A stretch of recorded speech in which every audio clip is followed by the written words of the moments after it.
সমদা এই ল'ৰাটো মুখাটো পিন্ধি পেলাই ক'ত লৈ যা ইয়াক মুখাটো পিন্ধাই বজাৰলৈ লৈ যাওঁ ইয়াৰ মুখা খুলিলে দিগদাৰ আছে কি দিগদাৰ আছে এনেকে যদি মুখাৰা পিন্ধি থৈ দিয়া তেতিয়াহ'লে উশাহটো মৰি যাব দেখোন ইয়াক মুখা খুলি দিলে চব শেষ কৰি পেলাব বজাৰত তহিলং কৰি পেলাব এই মুখাৰাটো খুলি এনেকে মৰি যাব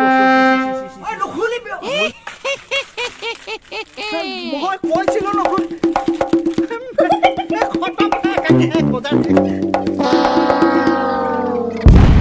हे प्रभु हे हरि राम कृष्ण जगन्नाथ प्रेमानंद ये क्या